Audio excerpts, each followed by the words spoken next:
عالم جو ہے نا، عالم وہ پورے دین میں نبی کا وارث ہے۔ اچھا آپ کو پتہ ہے پورا دین کیا ہے؟ شاید جو میں بات کر رہا ہوں آپ کے لیے نائی ہو، لیکن میں حوالوں کے ساتھ کر رہا ہوں۔ قرآن کریم میں اور حدیث پاک میں پورے دین کی بات کی گئی ہے، ادھورے کی نہیں۔ پورا دین کیا ہے؟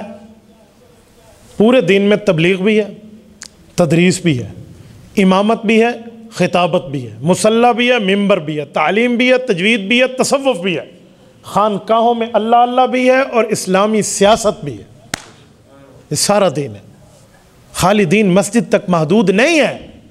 اسلام عالم کو خلافت بھی دے سکتا ہے، حکمرانی بھی دے سکتا ہے، ریاست بھی دے سکتا ہے، اور وہ ملک کی سیاست میں اگر عالم دینی بنیاد پر کردار ادا کرے تو وہ حضور کی نیابت میں، حضور کی میراث میں کر سکتا ہے۔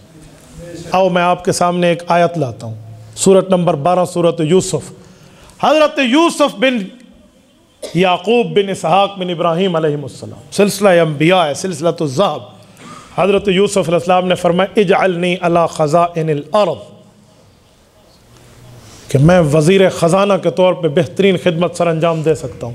وقت کا نبی کہہ رہا ہے۔ حضرت سلیمان علیہ السلام نبی ہیں، بادشاہ ہے۔ حضرت داؤد نبی ہیں، بادشاہ ہیں۔ تبھی میرے پاک پیغمبر نے فرمایا، صحیح بخاری جلد اول کتاب الانبیاء کی روایت ہے، حضرت ابو ہریرہ رضی اللہ عنہ راوی ہیں۔ سنیے ذرا 2 منٹ کے لیے آپ اپنی توجہ مبذول میری طرف کیجئے۔ حضور نے فرمایا کانت بنو اسرائیل تسوسهم الانبیاء کلما ہلک نبی خلفہ نبی وانہ لا نبی بعدی فسیکون بعدی خلفاء فیکثرون، صلی اللہ علیہ وسلم۔ میرے پاک پیغمبر کی صحیح حدیث صحیح بخاری میں موجود ہے، جس کو پڑھ کے مولوی کے سر پہ دستار فضیلت سجتی ہے۔ اللہ کے رسول نے فرمایا لوگو، انبیاء آتے وہ نبی بھی ہوتے اور اسلامی سیاست دان بھی ہوتے۔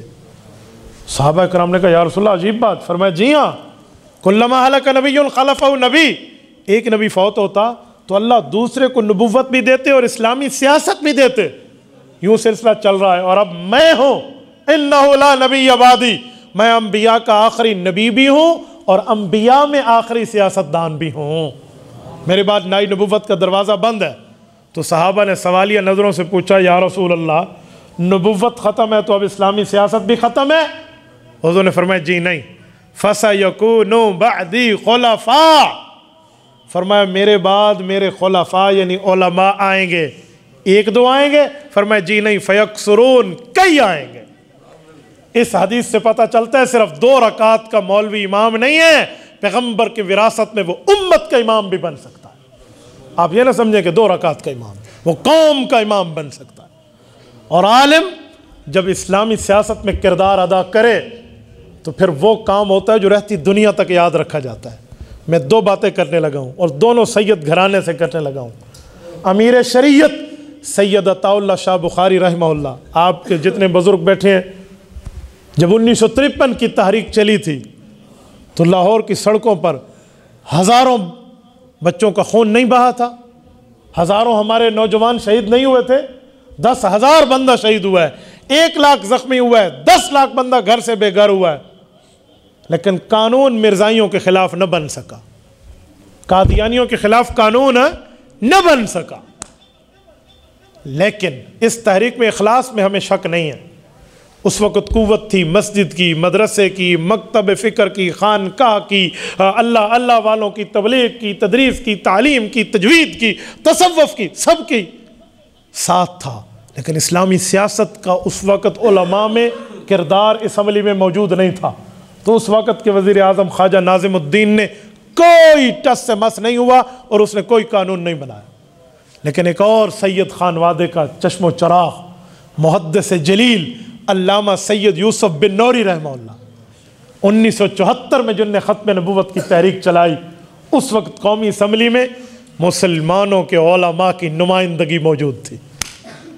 مولانا مفتی محمود رحمہ اللہ، مولانا غلام غوث ہزاروی رحمہ اللہ، اور ان کے ساتھ باقی علماء، بریلوی، دیوبندی، اہل حدیث، جتنے مذہب کے نام لیوا علماء تھے وہاں ایک پیج پر تھے، اور ان سب نے حکومت وقت کو اس بات پر قائل کیا کہ قادیانیت کا مسئلہ یہاں زیر بحث لایا جائے۔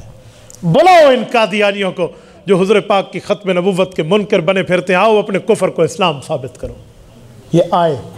حضرت مفتی صاحب رحمہ اللہ فرماتے تھے کہ سر پہ پگڑی پہن کے مرزا ناصر آیا، مرزا قادیانی کا پوتا، ادھر حمائل شریف لٹکائی ہوئی تھی قرآن کریم، سفید جبے اور کبے میں آیا اور ہر بات پہ صلی اللہ علیہ وسلم یوں ہاتھ باندھ کے کرتا تھا اور بڑا درود پڑھتا، اور سفید داڑھی میں آیا، بظاہر یہی لگتا تھا کہ یہ حضور کا غدار نہیں ہے، وفادار ہے۔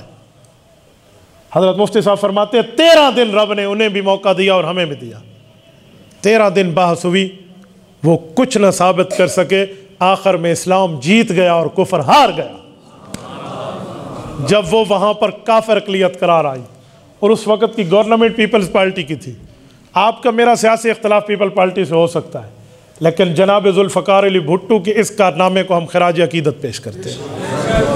میں کوئی پیپلز پارٹی کی وجہ سے نہیں کہہ رہا، میں عقیدہ ختم نبوت کی بنیاد پہ کہہ رہا ہوں کہ اس شخص کا بڑا کردار ہے اس کام، اس مسئلے پہ ہم خراج تحسین، اللہ اس کی مغفرت کر دے، حضور کی غلامی میں آپ کے اور میرا کیا نقصان ہے، اس لیے بات کھلی کھلی کرنی چاہیے۔ رسالت مآب علیہ السلام کی چوکیداری اس نے کی ہے اور علماء کرام نے رہنمائی کی ہے۔ جب قانون بنا ہے، سنیں، اور آج قانون اتنا اہم کہ آج اس ملک میں ختم نبوت کی پہرہ داری آئین کی صورت میں بھی ہوتی ہے، قرآن و سنت کی صورت میں بھی ہے۔ اس تحریک میں علماء کا اسمبلی میں کردار تھا، تب قانون بنا، ورنہ سن 53 کی تحریک بڑے اخلاص کے ساتھ چلی تھی، اس وقت قانون نہیں بنا۔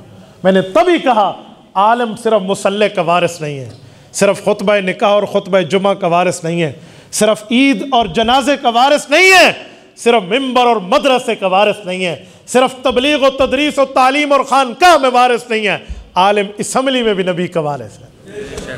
اسلام کی پہرہ داری کرے، اور علماء پرامن لوگ ہیں، وہ دہشت گرد نہیں ہیں، پرامن ہیں۔ پچھلے سے پچھلے سال بلکہ 2019 میں جمعیت علماء اسلام نے مولانا فضل الرحمان دامت برکاتہم کی قیادت میں کراچی سے اسلام آباد تک جو آزادی مارچ کیا ہے، کسی دکان کا شیشہ نہیں ٹوٹا، کسی روڈ کا گملہ نہیں ٹوٹا، لاہور میں میٹرو بھی چل رہی تھی اور اسلام آباد تک ایمبولینسز بھی چل رہی تھی۔ تو علماء پرامن لوگ ہیں، آپ انہیں دہشت گرد نہ سمجھیں۔ تو میں اسی لیے سمجھا رہا تھا کہ ہم پورا دین مانتے ہیں، تبلیغ بھی مانتے ہیں، تدریس بھی مانتے ہیں، تعلیم بھی مانتے ہیں، مسجد و مدرسہ بھی مانتے ہیں، خانقاہ بھی مانتے ہیں، اسلامی سیاست بھی مانتے ہیں۔